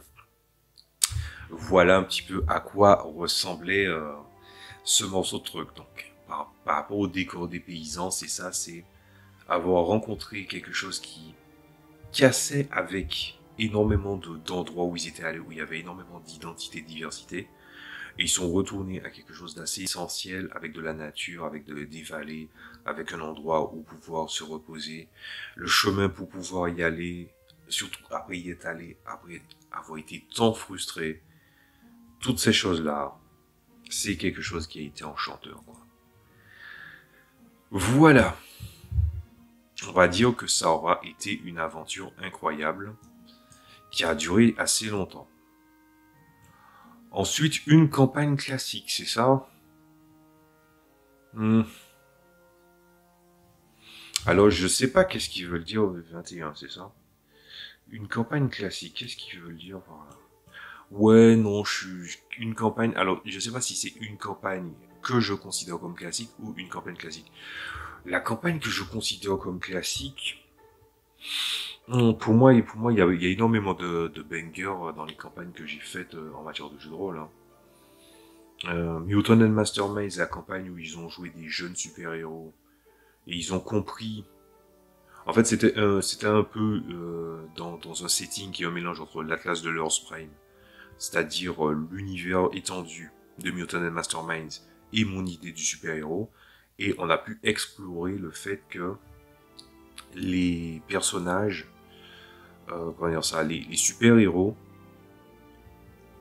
il y a une énorme nuance dans l'implication de leurs actions et qu'il y a une espèce de critique de lecture sur ce qui est présent dans l'univers des comics et les super-héros et la définition entre aider les gens ou leur rendre service. Et que fait un héros en vrai? Rend-il service ou aide-t-il? Et surtout quand tu regardes la géopolitique, puisque la dimension géopolitique, elle est présente, mais on voit bien que certains héros sont là que pour le statu quo. Est-ce que c'est vraiment aider ou rendre service que fait un héros? Par exemple, est-ce que un Batman rend service ou aide? Par rapport à, par exemple, ce qu'un Green Arrow ferait. C'est toutes ces choses-là que j'ai pu questionner. Ensuite, moi je considère que c'est un énorme classique. C'est une session c'est un truc qui a duré 8 sessions. C'est vrai qu'on jouait une période Mutant Mastermind, on jouait un peu en semaine, beaucoup un jour du week-end. Ça passait plutôt bien, donc il y avait au moins une dizaine de séances. C'était pas mal. Il y a la campagne aussi avec un de mes personnages qui a duré 7 sessions, une campagne de 7 sessions, où ça racontait un personnage qui venait de rentrer dans l'âge adulte et qui avait un regard plutôt cynique et mature sur le monde depuis très longtemps vis-à-vis des passifs qu'elle avait, et comment les autres héros, les autres personnages joueurs ont amené de leur personne pour pouvoir sauver la mise. C'était pas un personnage providentiel non plus, d'ailleurs même pour l'événement majeur, ça n'a pas été un événement providentiel, je pense qu'il y a d'autres éléments qui sont venus avant. Et je crois qu'ils ont découvert une facette dans l'univers, et surtout dans l'univers que je crée, et des choses qu'ils ne voyaient pas au travers des aventures, et comment les autres aventuriers géraient, c'est-à-dire qu'ils voyaient, ils ont vu une facette où il y a des individus qui ne sont pas instruits, qui ont des rêves de grandeur, qui finissent par se faire flinguer, des gens qui ne sont pas capables et qui n'ont pas l'humilité de revenir à des missions beaucoup plus essentielles, et ça finit par leur coûter la vie. On a vu aussi les conséquences du rapport d'une créature, on va dire, d'un état d'existence presque primitif, mais qui a énormément de traces de sentience. Comment interagir? Le poids aussi des responsabilités quant à trouver des implications d'événements qui sont de dimension majeure et de trouver les conclusions facilement et aussi, ça fait beaucoup penser à une campagne de jeu de rôle que je suis en train de regarder en ce moment, où il y a les joueurs et les personnages qui ne se rendent pas compte que si il y a un événement majeur qui se produit, les personnages, s'ils décident de mettre leurs doigts dans un engrenage qu'ils ne comprennent pas, ils peuvent se faire happer et se faire dépasser par les événements.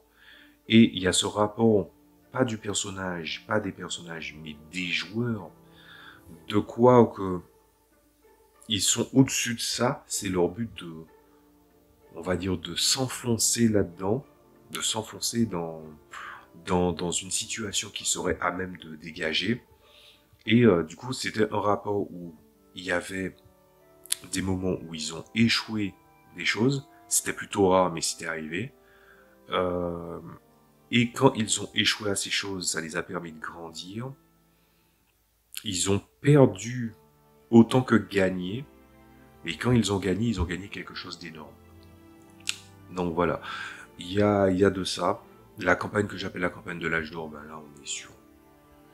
Là, je veux dire, il y a énormément de choses à dire. Je pense que je vais pas aller au-delà au niveau des exemples. Ensuite, un PNJ notable.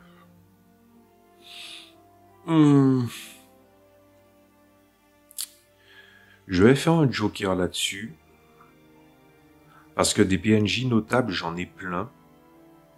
Et ça me ferait un peu chier de devoir passer à côté. En n'en désignant qu'un seul.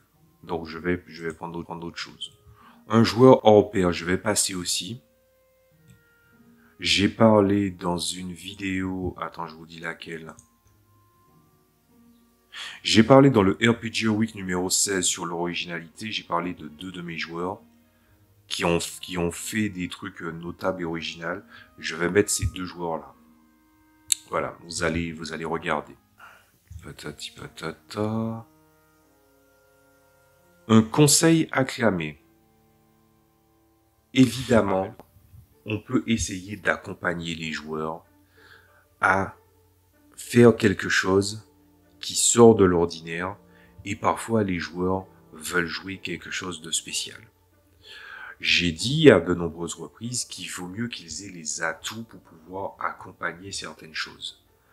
Mais il y a un truc qui des fois bloque les personnages, quels qu'ils soient, et surtout si vous êtes débutant. C'est les caractéristiques. D'ailleurs, une remarque que vous avez entendue probablement ou entendue comme témoignage, c'est « j'ai un personnage intelligent, est-ce que ça sera un problème ?» Le conseil qu'il faudra que vous gardiez en tête, surtout si vous êtes joueur et encore plus si vous êtes meneur de jeu, c'est ne vous préoccupez pas des caractéristiques. Est-ce que vous arriverez à bien l'accompagner ou non? Oui, jouer un personnage sage, intelligent ou avec du charisme, c'est difficile, mais les meneurs de jeu, si ils savent que vous avez du mal ou que vous leur dites qu'ils ont du mal, ils seraient peut-être plus à même de permettre à votre personnage de réagir et de raconter ce qu'il fait pour pouvoir aller dans le sens du scénario et surtout dans le sens de des joueurs, plus qu'autre chose. Voilà. Parce que si un personnage est intelligent, il faut pas, par exemple, on associe parfois le savoir et l'intellect, et je déteste cette réflexion-là. Là, on parle de trucs à l'échelle personnelle. Je déteste cette réflexion-là, et je vais dormir moins idiot qu'on leur apprend un truc, un savoir. Dire ça, c'est pas intelligent du tout. Le savoir, c'est une masse d'informations et une mise d'application empirique dans la majorité des cas. C'est ce que tu en fais et ce que tu peux en déduire, et comment tu peux le mettre en relation pour pouvoir aider quiconque. Mister Anecdote n'est pas intelligent. À la limite, il est instruit. Et l'instruction et l'intelligence, c'est deux choses qui peuvent avancer ensemble, mais l'intelligence, c'est quand même quelque chose qui est vachement différent. Et il n'y a pas une intelligence, il existe des intelligences. Par exemple, l'intelligence émotionnelle, est-ce qu'on doit l'utiliser avec la caractéristique intelligence? Non, ça serait plus une certaine forme de sensibilité, une certaine empathie. Donc à ce moment-là, ça serait le charisme? Non, parce que le charisme, c'est plus un magnétisme qui est accompagné d'un comportement, d'une façon, d'une attitude. Donc, est-ce que ça serait la sagesse? Ça serait plus indiqué pour la sagesse. N'ayez pas peur de ne pas pouvoir illustrer les caractéristiques. Normalement, le meneur de jeu est censé vous accompagner pour ça. Et bien vous accompagner. Voilà, c'est ce que j'avais à dire sur le sujet. Alors, question suivante. Un dé désirable.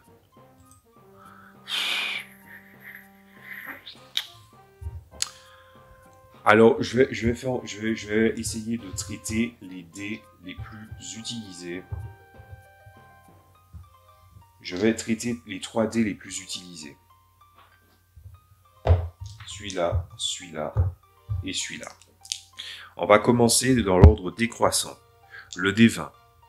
Le D20, surcoté as fuck.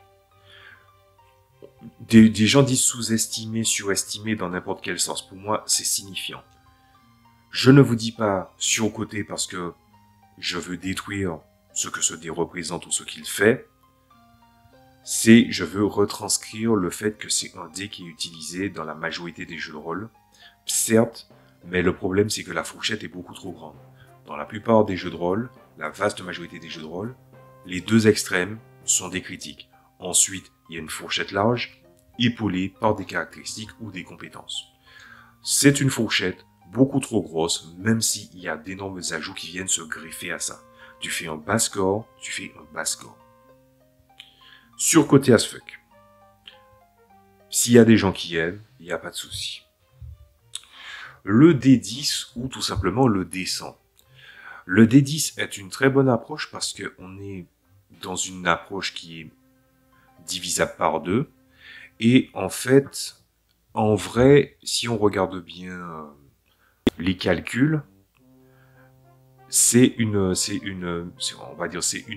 multiple de 2 et en même temps, c'est un multiple de 5.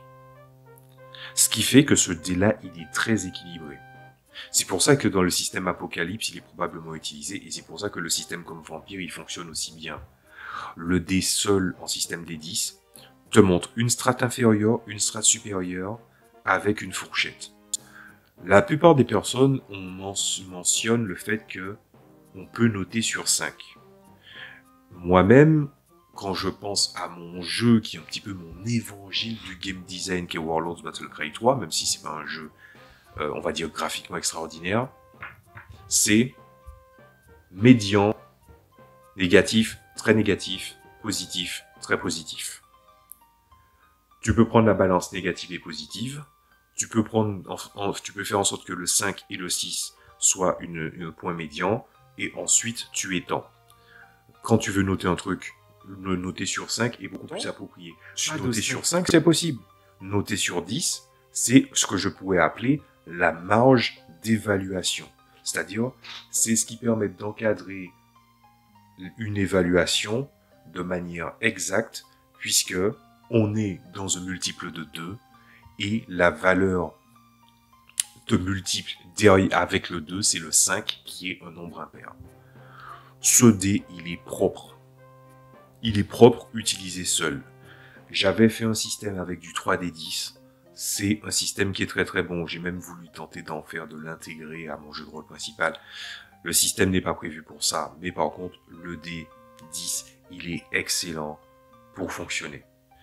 Le D100, c'est, tu penses ce que je dis comme marge d'évaluation. Et là, le mot 100, ça sonne fort. le risque 0 et le risque 100 n'existent pas, ce qui veut dire que des fois, par exemple, quand le 100 est tombé, c'est des fois un jet qui est extrême.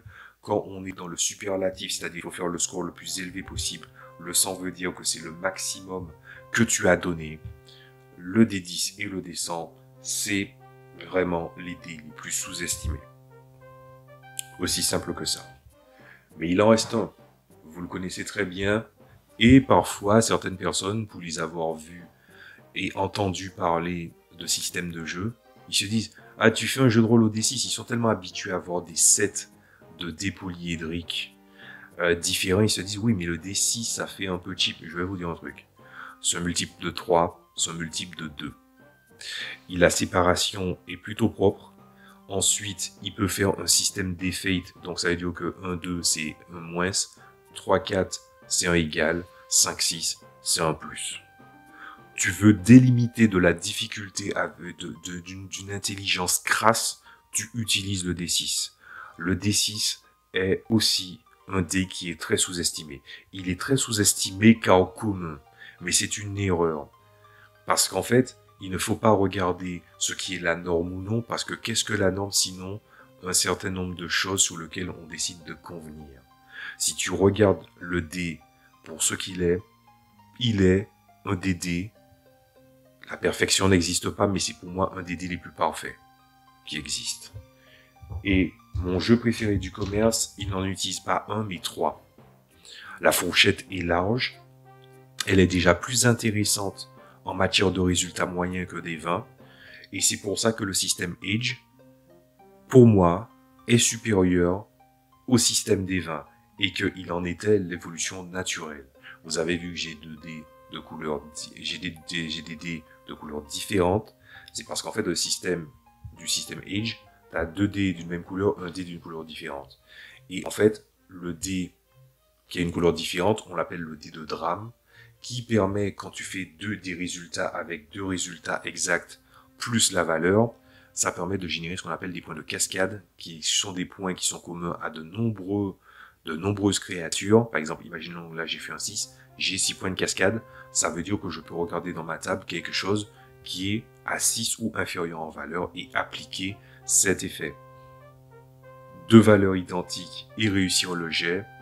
En plus de ça, pas plus, pas moins. C'est vraiment 2 dés de facettes identiques, un dé d'une facette différente. Ça fonctionne et ça donne énormément de latitude. Honnêtement, j'aurais aimé, les gens à qui j'ai montré le système Age, j'aurais aimé qu'ils perçoivent ça. Mais faut être honnête, je vais être un peu salé. Ils étaient plus obnubilés par vouloir jouer un espèce de pseudo Donjons et Dragons 5ème édition, ou faire du 5ème édition, ou de l'OSR. Et c'est fort dommage. Voilà. Pour le D8 et le D12, voilà. On va les laisser tranquilles, le D4 aussi. Mais le D4, il peut faire mal. Voilà. On peut garder ça. Ensuite, un super écran de meneur de jeu. Bah, j'ai envie de dire celui de...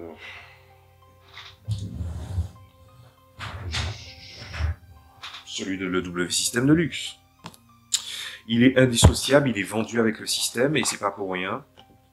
T'as une table, t'as exactement tout ce qu'il te faut. Tu as les armes modernes les plus classiques. On peut jouer à toutes les armes, mais t'as les armes les plus classiques. Tu as les calculs d'effets spéciaux comme les explosions, le poison, les effets de radiation, les différents types d'armes naturelles, les différents types de défense, les blindages. Tu as exactement toutes les bases dessus. Évidemment, tu as la table de difficulté que vous voyez en jaune, rouge et vert. Tu as le décodage du système quand tu lances plusieurs fois le dé, si tu rates à de très nombreuses reprises. C'est un système qui fait que les joueurs sont amenés à lancer les dés plus que le meneur, puisque de base il est designé comme ça. Non seulement il y a le tableau qui explique qu'est-ce qu'une réussite, qu'est-ce qu'un échec, quelles sont les valeurs positives, et aussi en fonction des stats, comment pourrait être une résolution. Ensuite, il y a des trucs pour générer des PNJ rapidement, des figurants. Il y a les matériaux les plus basiques et leur solidité. Et ensuite, il y a d'autres petits outils comme les points d'éclat, les points spéciaux, avec quelques véhicules au passage. Ce jeu permet de tout couvrir et l'écran permet non seulement d'aider à résoudre de nombreuses choses, permet d'encadrer au-delà du maximum théorique grâce aux règles et en plus de vous donner pas mal de mécanique. Cet écran de l'écran du meneur de jeu, je pense qu'il est magnifique. Il est magnifique dans le score, il n'est pas le magnifique dans l'illustration, hein, on s'entend. Mais n'empêche, qu'on se le dise, c'est un super écran de meneur de jeu. Ensuite, une figurine merveilleuse. Ah, c'est vrai que je suis pas très figurine. Et puis surtout, ça change d'un truc à l'autre, en fait, de fabricant à l'autre. En vrai, par exemple, tout ce qui est les figurines d'Hero Forge, c'est un style bien spécial. Alors, je pourrais pas forcément en dire du bien parce que je suis pas tellement fan, même si tu peux faire des choses extra folles là-dessus. Ah si, je me souviens d'avoir vu une figurine. Bon, elle est assemblable, mais c'est pour des raisons pratiques. C'était un dragon, mais j'arrive plus à me souvenir la marque, et un Tiamat aussi. Je trouve que les figurines de Tiamat qui sont proposées sont quand même pas mal, mais sinon, voilà. Je préfère jouer avec le théâtre de l'esprit plutôt qu'avec les figurines. Et c'est pas par économie de moyens, c'est parce que je veux bien retranscrire les choses, je joue pas à de la fantaisie classique, en tout cas pas des masses. Ensuite, un bon gadget pour le joueur. Simulateur de lancer de dés, par exemple, au cas où il aurait oublié ses dés, ça peut être pas mal. Ensuite, encore une fois, les autres trucs, ça ferait office d'assistanat. J'ai vu aussi ces espèces de dés qui ont des formes d'armes ou des trucs comme ça. Ça c'est plus oui c'est du gadget, mais c'est du gadget un peu, moi je vois ça comme, ça a la praticité d'un dé, mais c'est pas forcément un truc qui est intéressant et que j'ai envie d'intégrer. Je suis presque au point de mettre un joker et de mettre un mot-clé parce que un bon gadget pour joueur, des gens diraient le deck of many things, mais le deck of many things c'est tellement précis. Et le deck of many things, il en existe plusieurs variantes. Il en existe pour Pathfinder maintenant, pour des trucs. Mais en vrai, c'est immortaliser des objets sur lesquels tu n'as pas réfléchi. Évidemment, moi j'ai des livres qui m'apprennent, qui me montrent des tables ou des trucs comme ça, mais pour le joueur, un outil, j'ai envie de dire que le meilleur gadget qu'il a à disposition, bon bah c'est la calculette, hein, au cas où. Mais non. Là, franchement, j'arrive pas à trouver quoi d'autre, donc du coup, je vais noter un prochain truc. Une application incroyable.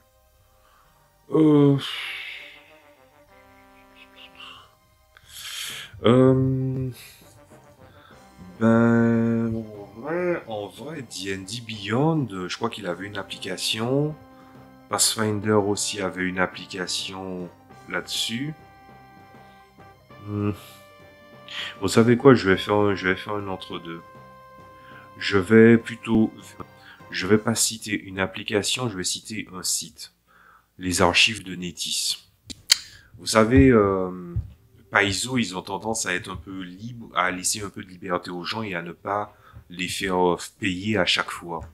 Alors, pour ceux qui, par exemple, se posent la question, il y a des gens qui ont tenté de vous embrigader sur Pathfinder. Pathfinder, c'est pas pareil que Donjons et Dragons. Il y a sur certains points où il réussit mieux que Donjons et Dragons, mais il y a d'autres sur des points où il ne réussit pas. Des gens qui te disent c'est plus ou moins pareil. Méfiez-vous quand même. Mais par contre, il y a un truc sur lequel qui est intéressant, c'est que Pathfinder, tu peux t'y mettre sans avoir déboursé de l'argent pour du matériel. Vous allez sous les archives de Netis. C'est en anglais. Voilà. Mais toute la database de Pathfinder est dedans. Il y a des gens passionnés qui travaillent dessus. Il y a évidemment le blog de Pathfinder qui est disponible en français aussi, pour la première édition. Vous pouvez jouer au jeu sans avoir déboursé un centime. Comme ça, si vous voulez connaître le jeu, vous pouvez. Si vous voulez mémoriser le jeu, vous pouvez. Même moi, qui n'aime pas la distribution des informations des livres comme Pathfinder première édition, par extension Donjon 3.5 ou Donjon 5e, apprendre via les sites te permettre de comprendre les règles de manière plus thématique, de manière plus précise, plus rapidement, et c'est comme ça que j'ai appris. Donc je vous envoie sur les archives de Netis et le wiki de Pathfinder en français, avec autorisation de Paizo, merci. Merci à eux. Bien, ensuite, une personne avec qui j'aimerais jouer. J'ai répondu très souvent à cette question, mais... J'ai répondu très souvent à cette question. Je vais répondre, mais je vais répondre négativement et je vais pas faire de trucs de compensation pour le RPGED sur le truc secondaire. En vrai, j'ai envie de jouer avec des personnes décentes. Ça veut dire qu'ils ont les fondamentaux pour être ils ont les 3 fondamentaux de meilleurs joueurs. C'est-à-dire, ce sont des gens qui ont de la présence, ce sont des gens qui assimilent les mécaniques, et c'est des gens qui assimilent, qui aussi apportent une plus-value à la table. Et la plus-value, c'est pas quelque chose relatif au jeu, qui est pas relatif au JDR, mais un truc bien à lui. Vous voyez ce que je veux dire par là? Il y a des personnes, ils peuvent venir à ta table, ils peuvent repartir. Ça t'en caresse une sans faire bouger l'autre, comme on dirait. Mais il y a des personnes, elles sont ingénieuses. Il y a des personnes, elles ont de l'empathie. Elles arrivent à expliquer les choses rapidement. Il y en a d'autres qui ont une façon de voir les choses qui est très très différente. Il y en a aussi qui, par exemple, sont capables de faire de la dissociation entre le fait que ce soit un jeu de rôle avec ce qu'on pense être le jeu de rôle et quand ils comprennent la structure de comment fonctionne un jeu de rôle. Voilà. Par exemple, moi je me souviendrai toujours d'un de mes cousins, en fait deux de mes cousins qui ont joué à mon jeu de rôle quand c'était à ses premiers balbutiements. Il y en a un avec qui j'avais l'habitude de jouer aux jeux vidéo et qui, comment dire ça, et qui justement aurait dû être familier avec le jeu de rôle ou ce genre de choses là. Mais malgré le fait qu'il savait de quoi était capable son personnage, il faisait pas grand chose. Et l'autre, il ne connaît rien en matière de jeux vidéo. Et il a compris le jeu de rôle. Il a compris je lui ai présenté les espèces. Il a pris une qui était très polyvalente. Il a représenté chaque facette de cette espèce-là rapidement. Pourquoi? Parce qu'il s'est pas dit, mécaniquement, est-ce que ce que je fais est viable ou est-ce que je suis dans les lignes ou pas? Il a visualisé la scène dans sa tête. Il a dit, alors mon personnage sait voler, il sait faire ça, il est doué sous la discrétion, je vais me mettre en surplomb, je vais préparer mon arc, je vais commencer à envoyer valdinguer quelques flèches, voler au-dessus des ennemis, balancer des carreaux de foudre, descendre au corps à corps, sortir son épée courte, et ça passait crème. Pourquoi? Parce que en fait, on n'oublie pas qu'on joue au jeu de rôle. Mais quand on joue au jeu de rôle, on se dit, oui, mais il a ça, il a tel stat ou tel stat. C'est des fois pour qu'une partie soit intéressante, pour que des joueurs soient engageants, pour que des joueurs soient intéressants, il suffit juste qu'ils agissent avec vraisemblance dans une situation en sachant exactement ce que son personnage ferait, tout en sachant que je rappelle que quand quelqu'un dit c'est ce que mon personnage ferait, il y a des limites, puisque évidemment le truc c'est sous couvert de nombreuses applications de ce sur lequel vous vous êtes mis d'accord à interpréter, à jouer et l'expérience que vous vouliez à la table, et du coup ça va. Donc ouais, je suis pas regardant. J'ai pas de grand nom à vous donner. Je vais pas vous dire Matt Mercer. Je veux dire sans doute que le mec il est sympa comme tout. Voilà, mais voilà, non. Voilà. Il y a des gens avec qui j'ai joué, c'était pas mal. Et il y a des gens encore une fois, les exemples que j'ai donnés, c'est, j'avais dit Romaric Brillant pour le jeu Sens. Parce que, justement, je ne crois pas au déterminisme, et tu me dis, tu fais un jeu de rôle avec des éléments qui sont scriptés dans le scénario, j'aimerais bien savoir qu'est-ce que ça fait de subir ça. Oui, j'ai bien dit subir, c'est pas un lapsus, c'est pas le mauvais mot, c'est ça. Tu vois, j'ai bien envie de jouer à Vampire la Mascarade avec quelqu'un qui connaît très très bien Vampire, et moi je suis en tant que joueur. Ou j'ai envie d'avoir une table avec des personnes qui représentent les trois facettes dont je vous ai dit là, et puis en fait, je m'en fiche que la personne, elle a joué du jeu de rôle pendant 40 ans, ou pendant 20, ou c'était la première session. J'ai eu une table où j'ai eu ce large spectre-là. Et ceux qu'on pensait avoir de l'expérience, c'était des gens qui ont foutu la merde. Et ceux qui n'avaient pas joué des masses ou qui n'avaient pas joué, ils ont fait leur truc proprement. Ça ne veut absolument rien dire l'expérience en jeu de rôle en vrai. Et c'est ça, et c'est peut-être ça c'est peut-être ça le premier mur qu'on doit abattre grâce au RPGED ou au RPG Week. C'est, il faut arrêter de croire que le jeu de rôle, c'est un truc dur. Mais après, les préjugés, ils commencent par des personnes qui voient ça de loin. C'est peut-être là aussi, et par ça, il faudrait peut-être commencer. Ensuite, un jeu ou un joueur qui me manque. Ouf. Alors, je vais pas dire le truc consensuel de quel joueur me manque. Parce que si j'en dis un, il faudrait que je dise les autres aussi. En vrai, c'est clair qu'il y a des joueurs qui me manquent moins que d'autres. Et c'est vrai qu'il y a des joueurs qui me manquent beaucoup. Et il y a des joueurs qui me manquent. Sauf que la vie prend de nombreuses directions, nous aussi. On ne se comporte plus de la même façon qu'on se comporte avant. C'est vrai que je suis en froid avec pas mal. Quand je dis pas mal, c'est vraiment une petite sélection de personnes avec qui étaient à ma table. Mais avec le reste, ça va. Et il y en a d'autres avec qui, bon, ben, on peut reprendre si on a du temps pour nous. Donc ouais, une personne, non. Après, un jeu de rôle qui me manque. En vrai, c'est compliqué parce que c'est surtout difficile à répondre. J'ai pas envie de répondre négativement à ça, mais prenons Blue Rose. Blue Rose, c'est mon jeu de prédilection. Je fais du JDR solo, c'est pas par plaisir, c'est pas parce que soudainement je trouve le truc. Je renoue, enfin je renoue pas, mais je joue avec le jeu de rôle solo quand j'ai compris qu'est-ce que c'était. J'avais des préjugés là-dessus, mais je me rends compte que c'est peut-être pas si mal. Et n'empêche que, n'empêche que je peux jouer à ce que je veux si je fais du JDR solo. C'est-à-dire que je peux dire le samedi je fais du Nevermore sur 220. Le mardi, je peux dire, je peux faire, je sais pas moi, du Mutant and Mastermind. Je pourrais faire ça. Et voilà. Après, si tu me dis jouer en groupe, qu'est-ce qui me ferait plaisir, qu'est-ce qui me manque, c'est pas une question de qu'est-ce qui me manque, c'est qu'est-ce que je voudrais jouer. Et là, la question est longue.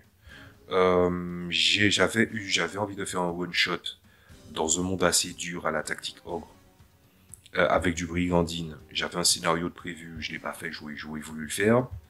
J'aurais voulu faire une one shot de Pathfinder première édition ou seconde édition avec les modifications de mécanique que j'avais mis pour rendre les combattants marceaux plus viables. Et j'avais fait un ensemble de règles pour ça. Jouer à le W système de luxe, ça ne me manque pas des masses. C'est un jeu que j'aime beaucoup, mais pour jouer quoi exactement je pourrais rejouer à Starbound, oui, peut-être. Parce que j'ai adapté des règles pour jouer au jeu adapté du jeu vidéo Starbound en jeu de rôle, je peux. Blue Rose, oui, Blue Rose me manque, c'est évident. C'est mon jeu préféré du commerce, c'est pas pour rien, il talonne. Hein. Mutant Mastermind talonne, hein. Mais il faut être clair. Blue Rose, ça me manque énormément. C'est un jeu qui de base a une place sociale là-dedans, il y a de la tolérance aussi. Je vais dire, imagine tu joues à du Blue Rose en solo. Du Blue Rose en solo pour l'avoir fait pendant 4 à 5 chapitres. C'est plus ou moins un roman que t'écris de romantique fantasy. Alors, est-ce qu'on est obligé de faire du JDR en solo en écrivant? Ben oui, mais tu veux le faire en vidéo. J'avais une expérience, j'avais envie de faire une expérience et puis de montrer du JDR en, en solo, mais sur la chaîne, pour vous montrer à quoi ça ressemble. Surtout après avoir vu Guy de How to Be a GM le faire avec Star Trek. Mais il faut que je réfléchisse à la finition. Vraiment. Mais oui, très clairement, comme il y a des diversités de personnes, on peut voir différentes choses. Ouais, je dirais Blue Rose me manque. Mutant and Masterminds, ben j'ai fait du Vertigo Light, c'est un setting de Space Opera que j'ai en tête. C'était plutôt pas mal. Mais je ne pense pas que ça me manque. C'est trop récent. Est-ce que Warhammer, ça me manque? Oui, mais Warhammer me manque beaucoup. Désolé pour Age of Sigmar, hein, mais l'idée d'un monde crépusculaire qui a fini par être par un monde dominé par un cycle des âmes, c'est un truc qui peut être monstrueux à raconter, mais c'est le monde de Warhammer n'y est pas compatible. C'est juste le seul défaut. Voilà. Pour les wargames c'est bien, mais pour jouer, bof. Ah oui, on va être des Caradons Destroyers mes couilles, et puis en fait on va prendre un Storm, enfin un Stormcast machin chose, bref. Non. C'est avoir voulu bouleverser le monde, le vieux monde de Warhammer, en n'ayant pas apporté un changement adéquat. C'est mon point de vue sur Age of Sigmar. Age of Sigmar, il y a des designs, ils sont monstrueux, il y a des trucs qui sont stylés, mais avoir fait des hommes lézards, des espèces d'anges qu'on appelle des archons, des machins, c'est des hommes lézards, quoi. Voilà. Donc ouais, s'il y a un truc qui me manque, ça sera très probablement Blue Rose, sans aucune forme de suspense là-dessus. Voilà. Après, il y a des trucs que il y a des adaptations que j'ai faites de jeux amateurs que j'ai. Je voudrais mettre un petit coup de polish là-dessus au cas où je devrais poster des trucs. Ça serait bien que je partage mon contenu un jour. Je voudrais bien, par exemple, remettre à neuf le truc de Starbound. Aussi, j'ai fait du Elder Scrolls via Blue Rose, c'est intéressant. Mais ouais, très clairement, c'est Blue Rose. Parce que l'univers, parce que c'est exactement ce que j'aime. Parce que justement, tout est en nuances de gris. Par exemple, l'univers de The Elder Scrolls, c'est tout en nuances de gris. Mais quand les gens pensent à Elder Scrolls, ou quand les gens font des aventures, j'ai l'impression que soit ils font du pseudo Donjons et Dragons couvert de Elder Scrolls, sans la nuance qu'il y a dans les Elder Scrolls de base. Après, la nuance a un peu disparu avec Skyrim, c'est vrai. Mais voilà. C'est tout ce que j'avais à dire là-dessus. Ah ben voilà, on est arrivé à terme. Hein. C'était un exercice particulièrement difficile. Ce qui veut dire que les prochaines vidéos sont créer un objet qui est lié à un objet avec pour thématique l'IA. Créer une table aléatoire liée aux hologrammes. Créer un objet d'une cité oubliée. Créer un dialogue entendu secrètement lié au steampunk. Et un babillard de quête lié au portail. On met ça dans le bureau, on enregistre. C'était long, vous l'avez vu, il y a des moments où j'ai dû réfléchir et c'était un peu compliqué. Mais en souhaitant, évidemment, que ça vous ait plu, voilà, n'hésitez pas à me faire des retours, n'hésitez pas à me dire ce que vous en pensez, à même poster vos vidéos réponses aussi, je serais ravi de les voir. Tout en sachant que le problème des RPGED, c'est que chaque jour il faut poster des trucs, mais c'est pas obligé, il y a des gens qui sortent des trucs d'un bloc. Moi, je vous l'ai sorti d'un bloc. Je sais que ça peut permettre aux gens d'avoir un point de vue plutôt condensé là-dessus. Je vous ai à peu près tout dit. Il est assez enrichissant, donc le meilleur service que vous pouvez me rendre, c'est évidemment, je crois que le like ou le dislike, je crois que c'est 50-50. N'hésitez pas à partager, parce qu'en compte ça c'est important. Et moi je vous dis à la prochaine fois pour des vidéos liées au RPGED, mais des mots-clés. Salut à tous.